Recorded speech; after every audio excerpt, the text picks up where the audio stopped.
ఇప్పుడే ప్రకృతి మూవీ చూసి వస్తున్నాను. మూవీ చాలా బాగుంది. వెరీ ఇమోషనల్ టచ్ ఉంది. కానీ ఈ సినిమా ఒక సింపుల్ స్టోరీ కాదు. మనం చేసిన తప్పులకి ప్రకృతి ఇచ్చిన వార్నింగ్. ఒక్క అడుగు బయట పెడితే బట్టలు మాయమవుతాయి. కానీ అది శాపం కాదు, ప్రకృతి ప్రతీకారం. ఒక సాధారణ ఉదయం. ఒక మనిషి రోడ్డుపై నడుస్తూ ఉంటాడు.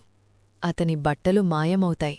మొదట నవ్వుకున్నారు, వీడియోలు తీశారు.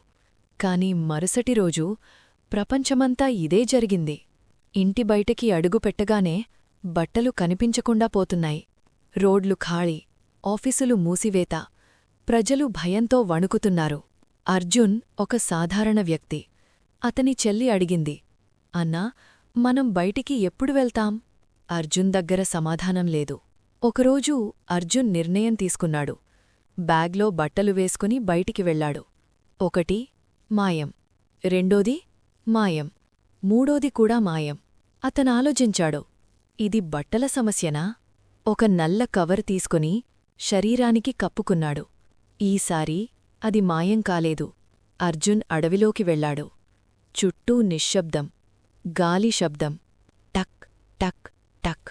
ఒక పెద్ద చెట్టు దగ్గర ఒక వింత శబ్దం వినిపించింది. మీరు మమ్మల్ని వినలేదే. మీరు చెట్లను కోశారు. మా నొప్పిని ఎప్పుడూ అర్థం చేసుకోలేదు. మీ బట్టలు మా శరీరాలే. మీరు మమ్మల్ని చంపి మీరే కప్పుకున్నారు.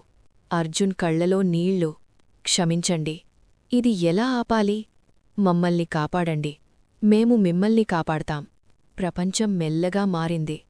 చెట్లు మళ్లీ పెరిగాయి. బట్టలు మాయం కావడం ఆగిపోయింది. చెట్లను కాపాడితే మన గౌరవం కూడా కాపాడినట్టే.